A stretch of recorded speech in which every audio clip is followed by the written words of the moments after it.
AI sort of in the paranoia phase, and everyone's worried about AI. And I think I caught you. There was one of your interviews. I think the one in UAE. There was a conference, and you mentioned that as well. Like AI is in the paranoia phase, and you kind of buttressed your point with a few examples. There was one from late Stephen Hawking as well, which is a theoretical physicist, and he did mention. I think it was years ago. It's probably is late now. So he mentioned that AI could, spell the end of the human race. And you also talked about Gartner hype cycle for emerging technologies, and how AI was being portrayed.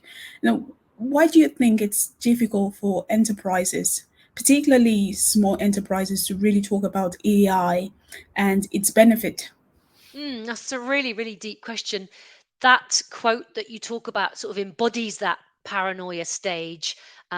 That's where a lot of people's introduction a few years back to AI came about. And when you look at you've got that trigger of innovation in the Gartner hype cycle, then you've got what they call the peak of paranoia and expectation. And that's where we were at. And so what we lacked, and this is where the enterprises have struggled, because people are saying, well, is it being deployed at scale? Where are the case studies of successes and failures, and who do we turn to, and so on? And because the media, for example, and I don't just mean the Sun, I mean AI journals, um, retail journals, legal journals, because they lacked that data and those case studies, they had to turn to filling their pages, with, I guess, typically hype, and making things up or making it very far fetched. And so I think that sort of, often it was about super intelligence and, all of that, rather than here's a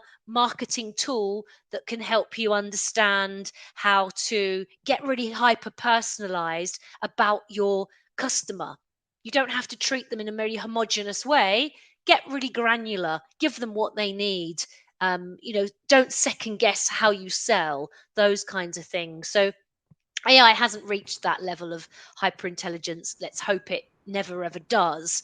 But I think increasingly they understand it better. And that's a year or so ago. It was a bit more relevant when that book first came out, but I think we have moved on a little bit since then.